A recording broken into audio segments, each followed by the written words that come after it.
This is the William Optics Zenithstar 66ED Petzeval Semi-Apo Refractor. It's a William Optics, as you can see written on the dust cap, and when I remove it you see the lens. It needs cleaning, so that's something to do. But that's Petzeval. This is a 66mm f400. That makes it a focal ratio of 6.1. When the dew shield is not extended, it's quite compact telescope.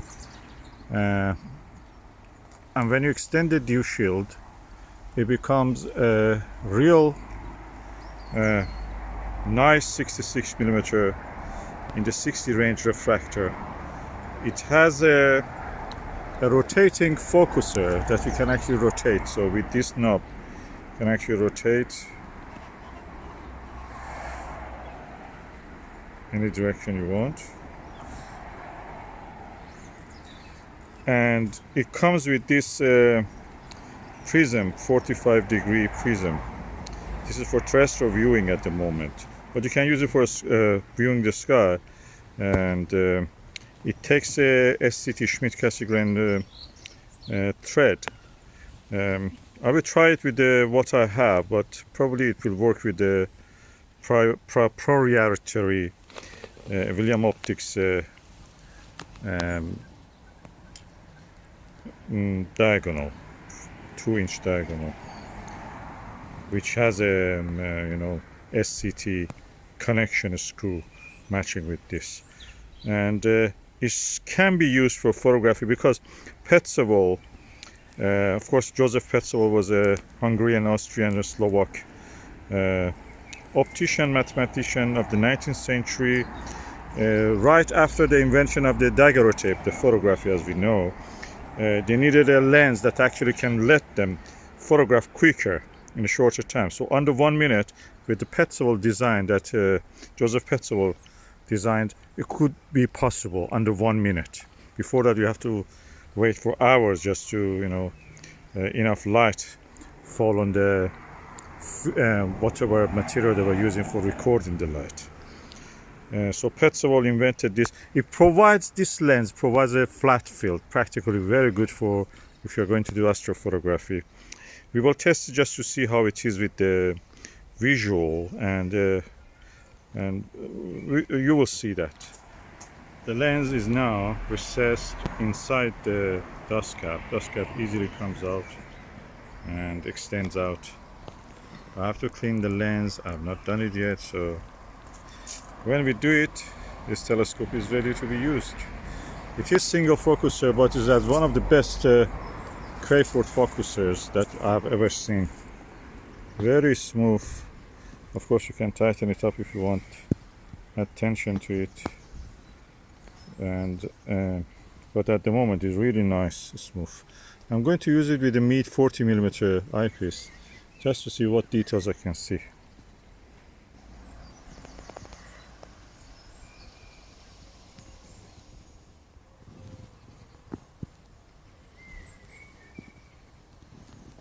I must say it has one of the widest field of views I've seen.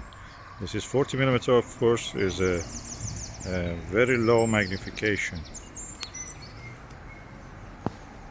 I'm holding with hand against the eyepiece. I'm not leaning even on the eyepiece, so sometimes you see out of focus because my hand is moving.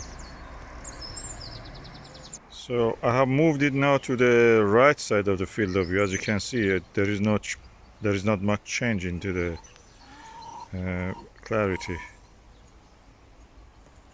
My hand is a bit moving because I have to float it above the eyepiece. I cannot connect it to it. I'm holding the camera by hand.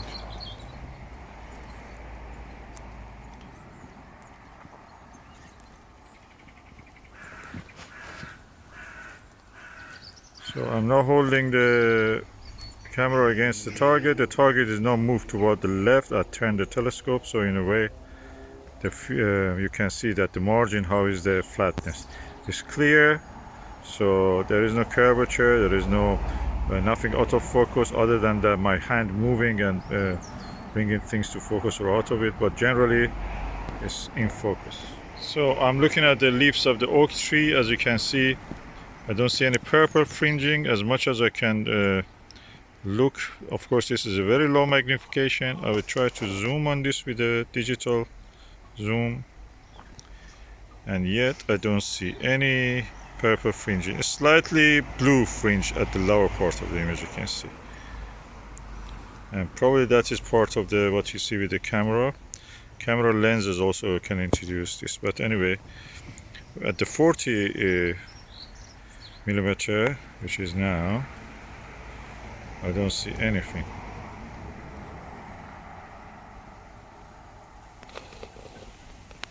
Better than the achromat. So far I couldn't see much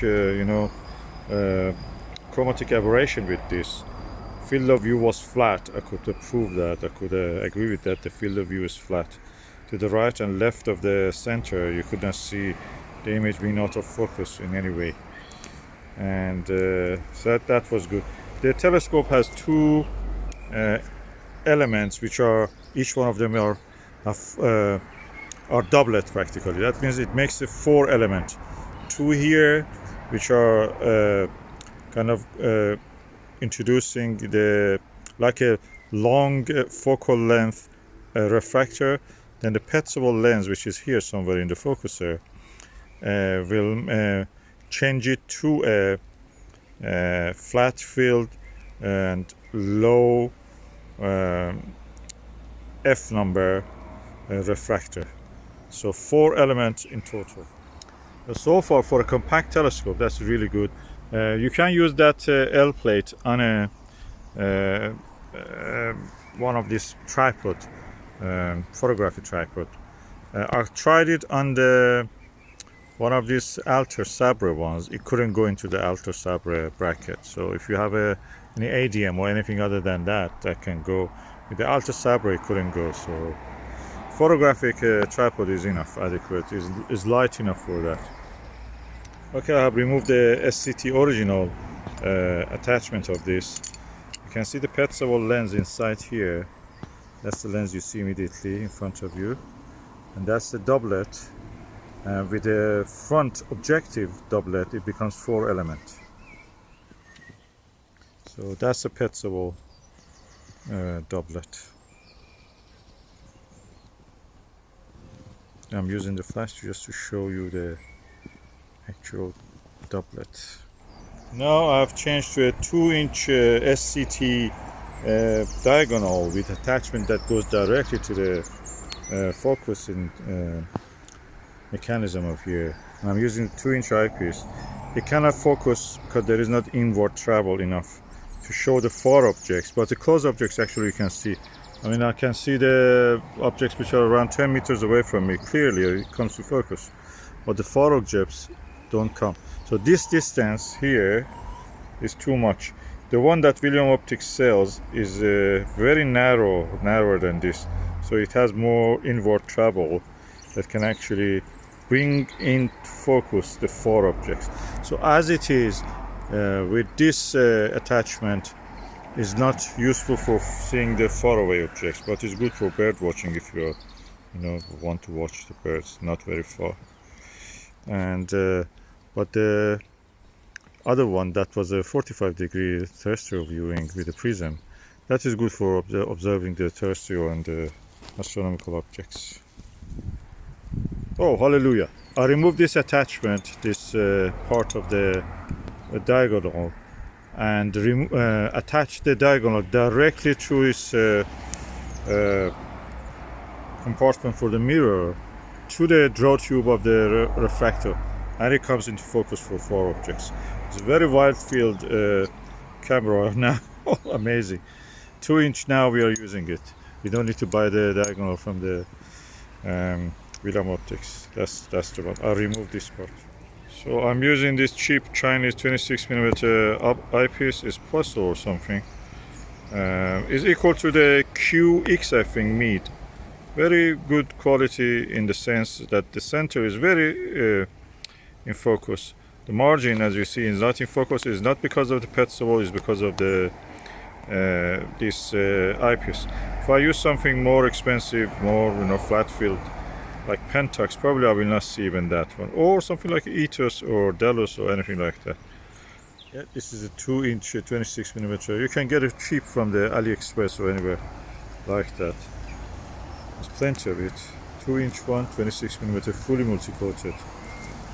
And as you saw, it has quite wide field of view. As you can see now, I have changed this William Optic Petzeval 66mm Zenithstar into a 2-inch practical wide field telescope, and I will be, hopefully when it is clear, I will be able to look at the stars and sweeping around the Milky Way, looking at the fields of the galaxies. Amazing for that kind of jobs. So without the need for anything, we just can use it as a 2-inch telescope.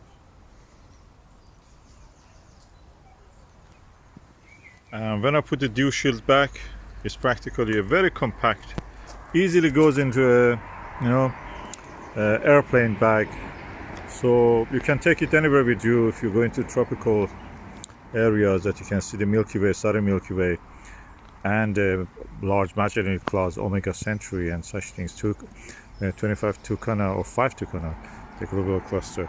This is perfect for those kind of travels. And yeah, the next best thing is a binocular like that, but this is compact and it's good also for imaging if you're going for imaging.